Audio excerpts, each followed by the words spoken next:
The quiet strength of Stoicism. In a world where voices rise and opinions clash, there is a path less taken, the path of Stoicism. It is not about suppressing emotion, nor is it about pretending to be indifferent to life's joys or sorrows. Rather, Stoicism is about developing a deep inner stability, a kind of mental fortitude that remains calm in chaos and humble in triumph. The Stoics, from Marcus Aurelius to Epictetus, believed that we are not disturbed by events themselves, but by our judgments about them. What lies within our control is how we think, how we respond, how we carry ourselves. Everything else, wealth, praise, pain, even death, lies outside of our control, and therefore must be met with equanimity. This video is not about silence for the sake of secrecy. It is about silence as a form of discipline. The less we speak of certain topics, the more power we reclaim from the opinions of others, from the unpredictability of fate, and from the noise of the external world. There are 10 subjects that, when discussed openly or carelessly, can disturb our peace and pull us away from the Stoic ideal of inner calm. Speaking of them too often feeds the ego, fuels anxiety, and binds us to things beyond our influence. A Stoic chooses when to speak, and even more carefully, when not to. This is not a list meant to shame or silence you. Instead, it is an invitation to speak less and to live more wisely, to choose inner strength over outward validation, to reflect rather than react.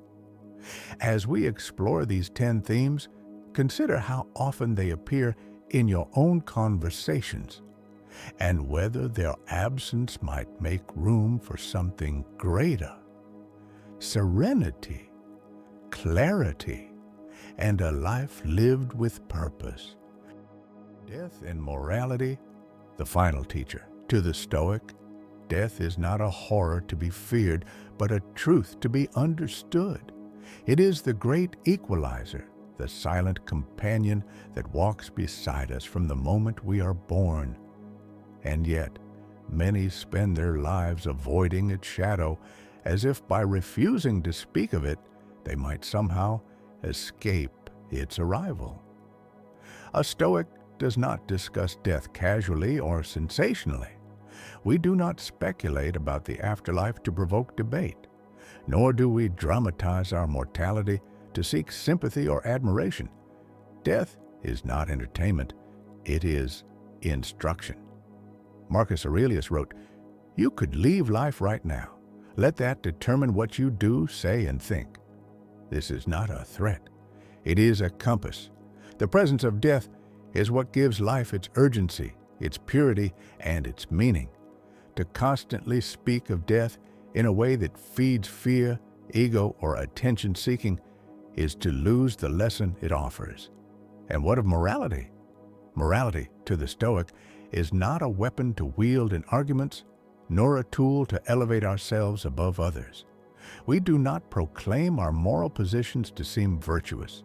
Instead, we embody them, quietly, consistently, and with humility. To talk too much about our moral code is often to betray it. The truly moral person does not need to boast of being good, for goodness is its own reward. Seneca reminds us, a good character, when established, becomes as effortless as breathing.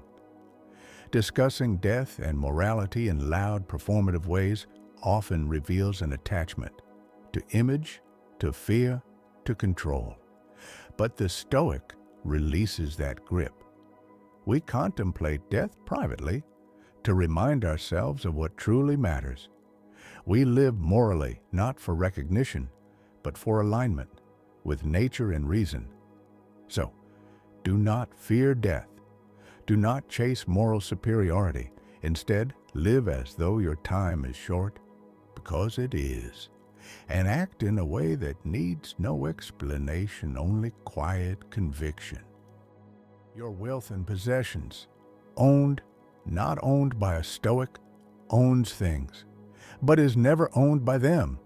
To speak often of wealth, to boast of possessions, to compare financial status, this is to tie your worth to what fortune has given and what fortune can just as easily take away. The Stoic path leads in the opposite direction. It seeks not to acquire endlessly, but to master the self regardless of what is acquired. Epictetus, once a slave, taught that we should treat external things like a guest, welcomed, appreciated, but not clung to. It is not the man who has too little, wrote Seneca, but the man who craves more, who is poor. When you talk frequently about your wealth, how much you've earned, what you've bought, how your investments grow, you invite comparison, envy, and ultimately anxiety. It becomes a performance, one where the audience never stops judging and the performer never rests. A Stoic does not reject wealth. We are not ascetics, but we measure wealth not by quantity, but by freedom. Does your money serve your peace of mind or steal it? Do your possessions help you live in accordance with virtue or distract you from it? To constantly discuss money is to anchor the soul to unstable ground. Fortune is fickle. Economy rises and falls. A fire, a thief, a single moment can strip away what took years to build. What remains? Only the character you've cultivated and the discipline you've practiced. The wise man prepares for loss by never letting his identity become dependent on gain. He may live in a palace or a modest home, but he carries himself the same in both. His happiness does not rise or fall with his net worth. He has learned to own without attachment, to enjoy without dependence. So do not speak too much of what you have. Let your silence show that you do not need to be seen as rich only to be rich in self-control. Wealth may come, wealth may go, but virtue, once built, remains. The faults and failures of others, not your burden to carry. One of the clearest signs of an undisciplined mind is the constant need to point out the flaws of others. The Stoic sees this habit for what it truly is, a waste of energy, a surrender of peace, and a subtle form of ego. To obsess over the shortcomings of others is to forget how little control we have over them, and how much control we still struggle to maintain over ourselves. Epictetus warned, "What is the fruit of these teachings? A tranquil mind, and one who is not troubled by others' actions." That is the goal, not judgment, not gossip, not outrage masquerading as virtue. To talk about the failures of others, whether in private complaint or public criticism, is to distract yourself from your own moral duty. Your responsibility is not to fix others, nor to shame them into improvement. It is to refine your own character and to act in a way that inspires silently rather than condemns loudly. Why do we so often speak of others' faults? Sometimes it's pride, disguising itself as moral superiority. Other times, it's insecurity, seeking comfort in comparison. Either way, it is noise. Noise that clouds the mind, weakens the soul, and feeds the illusion that we are righteous simply because someone else has fallen short. A Stoic watches, but does not react with blame. A Stoic reflects, but does not belittle. If someone harms you, respond with dignity. If someone fails you, let their actions remain theirs. As Marcus Aurelius reminds us, you always own the option of having no opinion. And sometimes that is the wisest choice. Instead of discussing the faults of others, examine your own. Instead of gossip, choose silence. Let your example, not your words, be your judgment. You will find that this discipline brings freedom from resentment, from petty comparison, and from the burden of constant critique. The faults of others do not make you better, but ignoring them, rising above them, just might. Your ambitious plans and desires. The illusion of control ambition in the modern world is often praised as a virtue, a driving force, a hunger for greatness. But to the Stoic, ambition is a double-edged sword. When directed inward toward self-mastery, it sharpens character. When directed outward toward praise, power, or prestige, it becomes a chain. The Stoic does not loudly announce his goals. He does not seek approval for his dreams nor validation for his aspirations. Why? Because he understands that much of what we desire lies outside of our control, and to chase it obsessively is to risk enslavement to outcomes. Seneca wrote, "A wise man is content with his lot, whatever it may be, without wishing for what he has not." This is not a call to apathy, but to clarity. The Stoic does not stop acting. He simply acts without attachment. He works diligently, but accepts whatever result comes. He plans, but quietly. He moves forward, but humbly. To constantly talk about your goals, your 5-year plans, your desires for status or success is to give them power over you. It exposes your inner world to judgment, envy, or false encouragement. Worse, it ties your identity to something that hasn't yet happened and might never happen. A Stoic keeps his vision inward. He asks, "What kind of person must I become to live with excellence today?" Not, "What can I gain?" but "What can I practice? Patience, discipline, courage." And if success comes, he greets it as a guest, not a god. If it slips away, he lets it go, as he would a passing season. By not speaking constantly of your desires, you rob them of their power to control you. You move through the world with intention, but not desperation, with clarity, but not craving. Ambition, when quiet, becomes strength. When loud, it often becomes noise, both to others and within the soul. So dream, but do so silently. Work, but do so without boasting. Want less, act more, and let your life, not your words, reveal your purpose. Physical pleasures, the soft chains of the body. To seek pleasure is natural. To be ruled by it, that is the danger.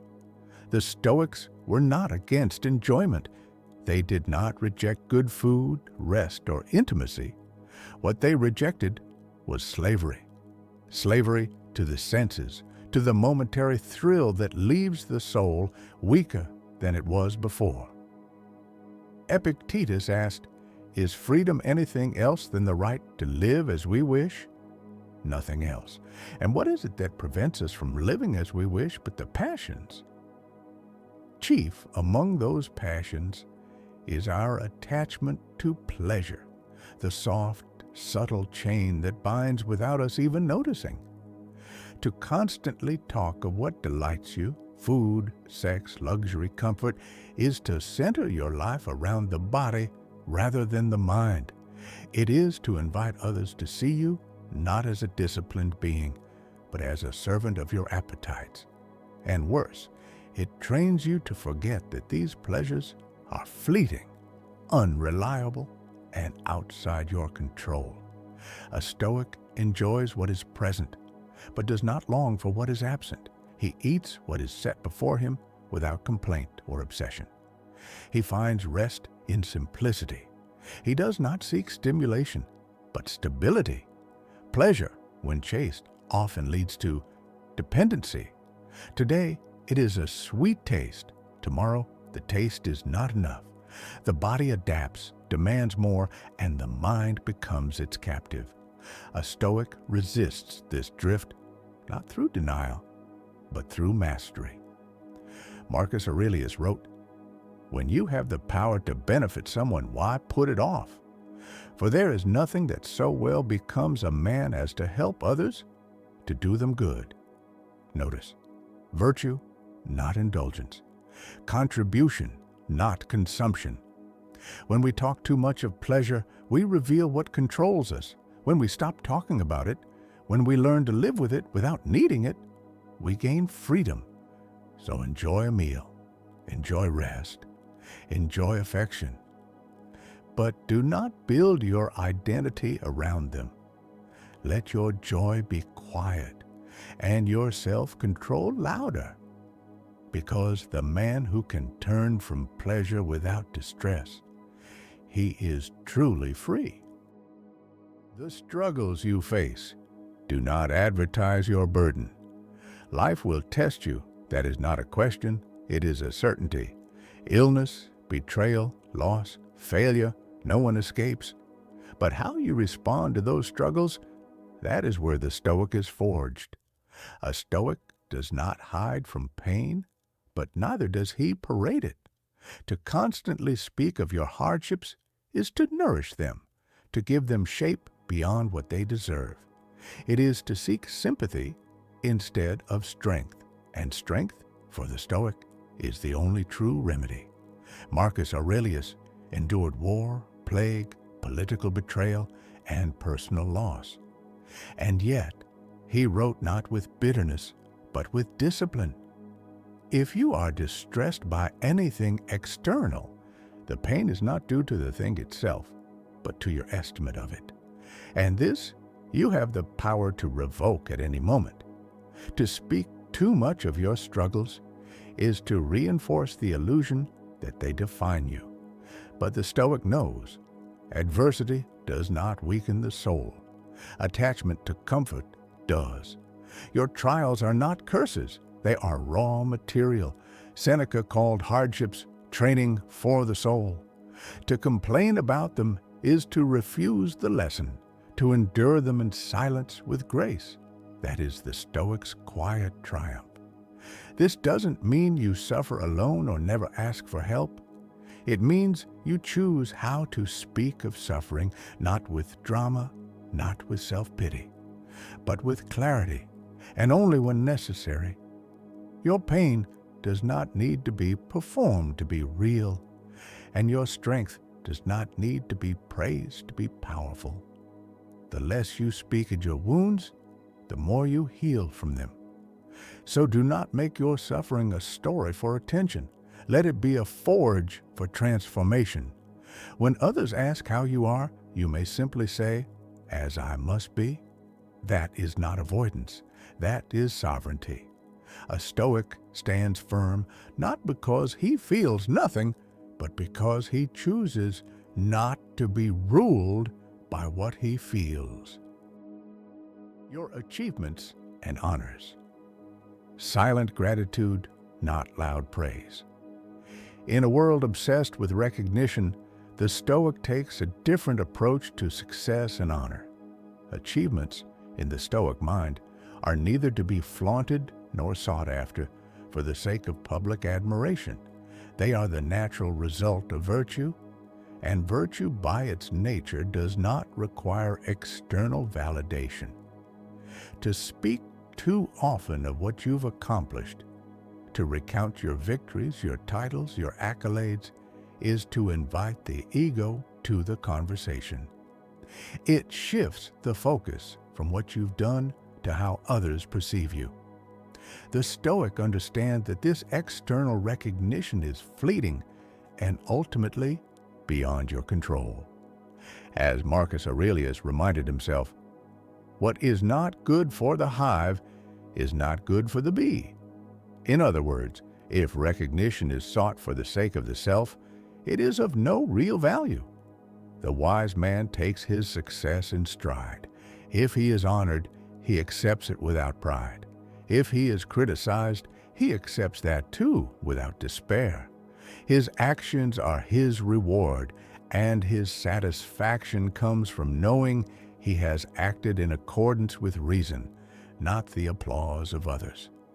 Seneca wrote, "A man who has been praised does not need to boast of his praise." The Stoic does not boast. He does not announce his achievements. He does not use others' praise as fuel for his pride. Instead, he quietly lives with integrity and lets his work speak for itself. When we speak excessively about our achievements, we begin to define ourselves by them. Our value becomes tied to what we've done rather than who we are. A Stoic remains grounded, for he knows that achievement does not grant the soul lasting peace. Only virtue, self-control, and wisdom can do that. So when success comes, do not make a spectacle of it. Accept it with humility and gratitude. The less you speak of your accomplishments, the more room there is for continued growth, and for the quiet contentment that comes from knowing your worth does not depend on the world's recognition. Gossip and rumors, the noise, you should ignore. In a world where words spread like wildfire, the Stoic remains unshaken by the idle chatter of others. Gossip and rumors are nothing but noise, empty, often harmful, and completely outside of your control. To engage in them is to lower oneself to the level of those who spread them. To be affected by them is to give power to what is meaningless. A Stoic does not fuel the fire of rumors, nor does he react impulsively when others speak ill of him. He knows that the opinions of others are like fleeting shadows passing through the day, and that his peace of mind should not depend on what others think or say. As Marcus Aurelius wrote, "The opinion of the many is the work of ignorance." To allow gossip to disturb your tranquility is to be distracted by what is not important. When someone speaks of you in ways that are untrue or unkind, the Stoic responds not with anger, but with indifference. Their words do not define him. Gossip serves no higher purpose. It does not lead to understanding or improvement. It only divides. It seeks to entertain, but in doing so, it damages. By engaging in gossip, you are allowing the judgment of others to take root in your mind, where it can fester and cloud your thoughts. But to ignore gossip is to refuse to be disturbed by it. You choose the clarity of your own mind over the distortion of others' words. Seneca reminds us, "The most powerful mind is one that is not easily disturbed by the noise of the world." The Stoic, then, does not listen to every passing rumor. He does not entertain the idea that others' opinions of him should dictate his actions. Instead, he focuses on his own conduct, his own values, and his own integrity. Injustice of fate. Accept what you cannot control. Fate, for the Stoic, is neither friend nor foe. It is simply what is. And yet, so often we find ourselves railing against it, complaining about the injustices that befall us, questioning why we suffer when we have done nothing to deserve it. But to the Stoic, this is a futile exercise, for injustice, like all external events, is beyond our control. The Stoic does not deny the pain of injustice, but he does not waste his energy on the idea that it should not have happened. Fate does not owe us fairness. It does not care about our desires or our sense of right and wrong. What we can control is how we respond to it and how we choose to grow in spite of it. Marcus Aurelius wrote, "The impediment to action advances action. What stands in the way becomes the way." In other words, adversity is not something to be resisted. but something to be used. Every obstacle, every injustice is an opportunity for the Stoic to practice virtue, patience, resilience, courage, and wisdom. When faced with injustice, the Stoic does not react with bitterness or anger. He accepts that life is unpredictable and that hardship is an inevitable part of existence. Instead of complaining about what is unfair, he focuses on how to move forward, how to remain true to his values, and how to find peace in the face of adversity. Seneca said, "A gem cannot be polished without friction, nor a man perfected without trials." To accept the injustice of fate is not to be passive. It is to recognize that the struggle itself is a teacher, and that you have the power to learn from it, to rise above it, and to become stronger in the process. So, do not waste your time lamenting the unfairness of life. Do not speak of fate as if it is something that has wronged you. Instead, embrace the challenges that come your way, for in them lies the opportunity to live with greater wisdom, greater courage, and greater peace. The future, live in the present, not in tomorrow. The future is a mystery, a horizon that never fully arrives. Yet so many of us live for it, constantly planning, worrying, imagining what might be. We invest much of our energy into shaping what is yet to come, forgetting that the only time we truly control is now. The Stoic teaches that our focus must always be on the present moment. To speak endlessly of the future is to give away our attention to something that does not exist yet, and to lose sight of what is in our power right now, our thoughts, our actions, our character. It is a surrender to uncertainty. As Marcus Aurelius wrote, "You have power over your mind, not outside events. Realize this, and you will find strength." The Stoic knows that worrying about the future is futile. What is coming will come, and all we can do is prepare ourselves to face it with virtue, calm, and wisdom. There is no benefit in living too far ahead of yourself, for the future is unpredictable and beyond your control.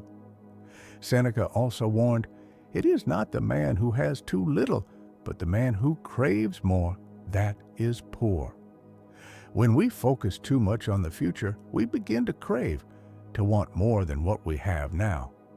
This craving is a source of anxiety, dissatisfaction, and discontent. The Stoic recognizes that true contentment comes from within, from living virtuously and accepting whatever the present moment offers. While it is not wrong to plan for the future, a Stoic's plans are not rigid, nor are they filled with expectation. They are flexible, accepting of the unknown. A Stoic prepares for tomorrow, but his focus remains on today, for that is the only time he can act. The less we speak of the future, the more we can devote ourselves to living fully in the present. The more we focus on the present moment, the more capable we become of shaping our character, our actions, and our responses to whatever may come. So let go of excessive worry about what lies ahead. Live now with intention, with mindfulness, and with peace. For the future will unfold as it will, and your only true power lies in how you meet it when it does. Conclusion: living with Stoic grace. As we conclude this exploration of Stoic wisdom, remember that the key to living a truly Stoic life lies in mastering what is within your control and releasing what is not. Life will always present challenges, distractions, and external pressures, but it is your response to them that shapes your character and your peace of mind. The Stoic does not dwell on the past, nor does he obsess over the future. He remains anchored in the present moment, understanding that this is where his true power lies. He does not seek validation through wealth, praise, or possessions. Instead, he focuses on cultivating virtue, wisdom, and self-discipline. In our world of constant noise and fleeting desires, the Stoic offers us a different path, one that emphasizes quiet strength, resilience, and inner freedom. By refraining from discussing the things that only serve to distract us, like gossip, the faults of others, or our own ambitions, we make space for a deeper sense of contentment and fulfillment. Ultimately, the Stoic life is one of simplicity and clarity. It is not about achieving perfection, but about striving to live each day with dignity and purpose. It is about accepting the world as it is, while working tirelessly to become the best version of ourselves. So, as you move forward, remember these 10 pieces of wisdom. Let them guide your thoughts, your words, and your actions.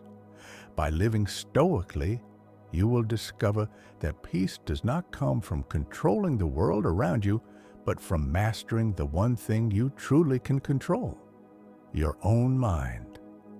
And in this mastery, you will find a freedom and tranquility that no external force can ever take away.